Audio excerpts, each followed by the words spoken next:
زندگی انہی جملوں پر قائم۔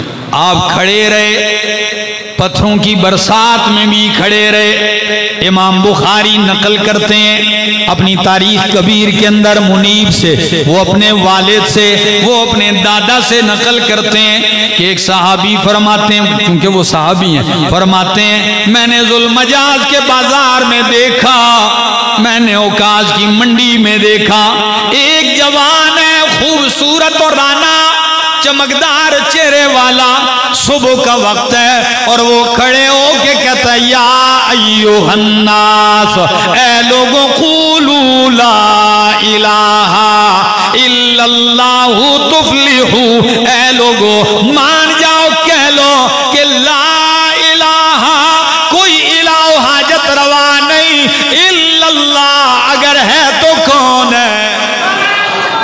اللہ اکبر، اللہ ہے۔ جب یہ آپ آواز لگا رہے ہیں تو وہ کہتے ہیں میں نے دیکھا پوری منڈی ٹوٹ پڑتی ہے آپ پر، میں نے اس خوبصورت جوان کو دیکھا کہ آپ کے چہرے انور پہ خون سے بہہ رہا ہے، آپ کے لباس میں کوئی دھاگا بھی ایسا نہیں رہا جو خون میں رنگین نہ ہو گیا ہو۔ کہتے ہیں حتیٰ انتصف النہار، یہاں تک کہ دن آدھا ہو گیا، سورج سر پہ آ گیا، گرمی کی شدت کی وجہ سے لوگ منتشر ہو گئے، مارنے والے مار مار کے تھک گئے، لیکن میرا محمد رب کی بڑائیاں اور توحید سناتے نہیں تھکتا۔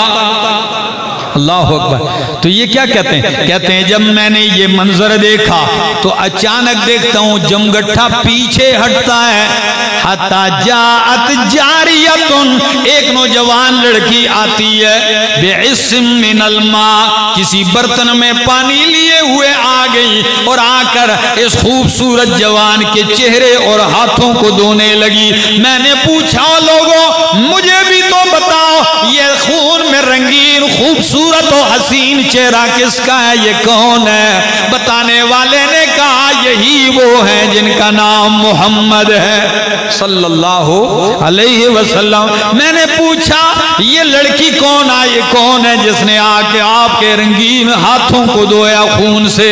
تو جواباً کہنے لگا یہی ان کی بڑی بیٹی زینب ہے، یہ ان کی بڑی بیٹی زینب ہے رضی اللہ تعالیٰ عنہ۔ ایک بیٹی جب باپ کو اس حال میں دیکھے تو اس پہ کیا گزری ہوگی، لیکن قربان جاؤں میرے رب نے پہلے دن ہی کہا تھا قم، کھڑے ہو جائیے، تو قربان جاؤں مارنے والے تھک کے بیٹھ جاتے ہیں، لیکن اللہ کا محبوب اللہ کی توحید اور بڑائیاں بیان کرتے تھکتے بھی نہیں، بیٹھتے بھی نہیں ہیں۔ آپ سنائے جا رہے ہیں اللہ کا پیغام۔